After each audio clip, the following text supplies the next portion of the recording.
Bukan begitu jawabnya. Loh, saudara tadi ngomong apa? 7. Bukan begitu. 7 gitu loh. Loh kan mereka tersinggung loh. Loh betul nggak? Maka itu cuma singkat 7. Karena mereka marah. Jadi saudara jawabnya salah tadi 7 itu apa? Nah, berarti saudara tidak pernah membaca Alkitab dengan intonasi seperti keadaan saat itu.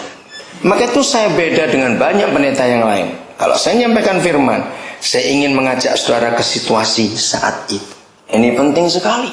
Firman itu jadi hidup, jadi gampang untuk kita mengerti. Mereka jawab 7. Jawab mereka. Dan lagi ada berapa ikan kecil? Pasti bukan ekor kuning ini, paling kombong bungana. Habis ikan kecil. Sebagaimana barang segitu aja mau dipengenyangkan orang begitu banyak. Saudara, hebat Tuhan kita itu, bagaimana motivasinya melihat orang banyak itu. Ayat 39, lalu Yesus menyuruh orang banyak itu pulang. Ia naik perahu dan bertolak ke daerah Magadan. Jadi dia masih ingin menyendiri. Betul? Belum selesai. Ayat pasal 16 ayat 1. Kalimat apa lagi? Kemudian. Nah, jadi ini kata penting sekali di antara pembuka kalimat untuk menunjukkan bahwa ini kronologis. Betul tidak? Enggak selesai. Terus saudara, saya baca akhirnya pasal 17 dia baru betul-betul menyendiri. Lihat ayat 1 pasal 17. Berapa hari kemudian? 6 hari kemudian dia baru ketemu tempat yang sepi betul. Dan mereka berempat saja. Petrus, Yohanes, Yakobus diajak. 6 hari kemudian. Maka itu motivasi saudara kerja untuk apa? Ini penting. Nomor 2, setelah uang, nomor 1 motivasinya kembali. Kenapa saudara kerja di situ? Motivasi kedua adalah gajinya berapa. Betul?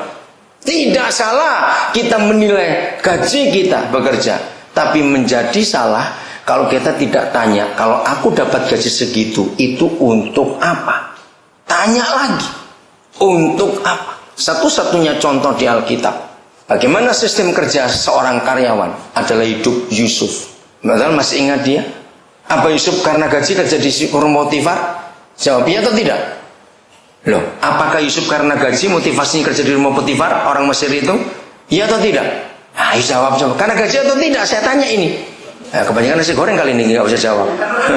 Ayo, karena gaji atau tidak? Tidak. Lalu karena apa? Nah, ini penting.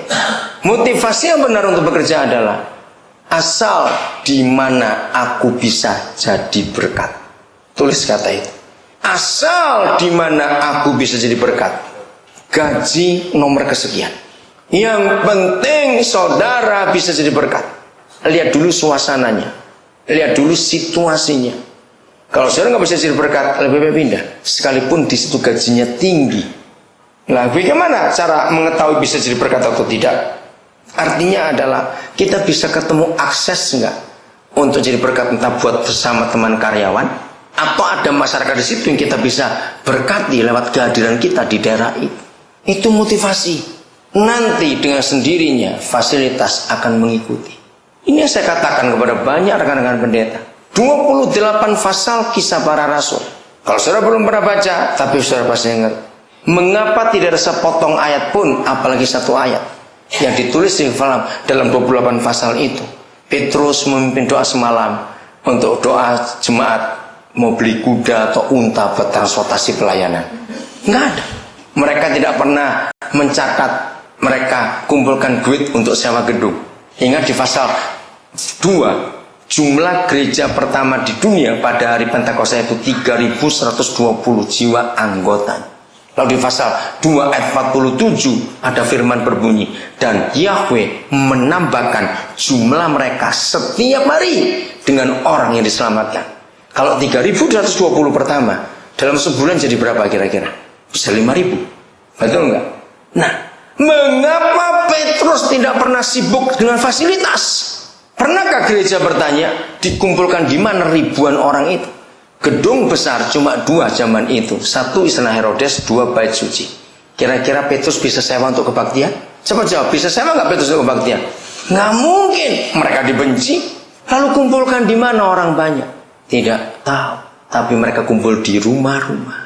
Sampai akhir Kisah Para Rasul 28, Paulus menulis, aku menyewa rumah 2 tahun di kota Roma.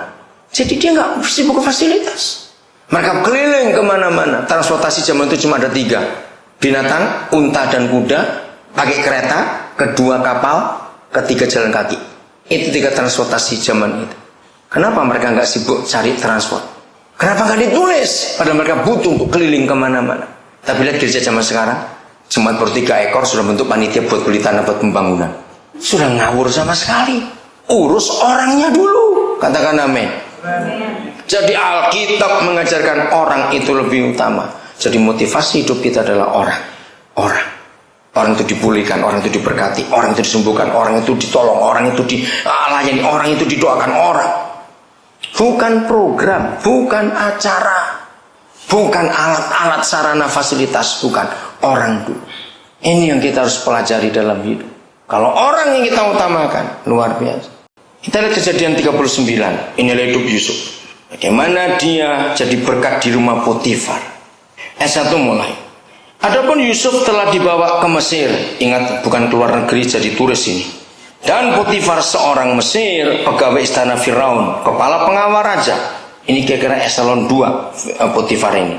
Membeli dia dari tangan orang Ismail yang telah membawa Yusuf ke situ. Tetapi Yahweh menyertai Yusuf. Catat semua karyawan dan mencari kerja. Modal utama saudara bukan gelar, bukan pengalaman kerja di perusahaan yang terdahulu. Tapi modal utama semua saudara pencari kerja atau karyawan pegawai adalah Yahweh menyertai atau tidak. Catat ini. Ini kunci berkat. Kalau Yahweh menyertai, kalau Yesus itu Immanuel, tetap Immanuel buat kita semua. Nggak ada yang sulit dalam hidup ini. Katakan amin. Kata tetapi, kalau kita mempelajari tata bahasa, itu menunjukkan antagonis dari kalimat sebelumnya. Betul nggak? Tetapi, keadaan begini-begini. Tetapi, begitu. Tetapi, itu keadaan yang sebaliknya. Dia nggak enak jadi budak, nggak digaji. Tetapi, nah ini kuncinya. Penyertaan Yahweh itu mutlak ada dalam kehidupan kita. Apa akibat kalau Yahweh menyertai?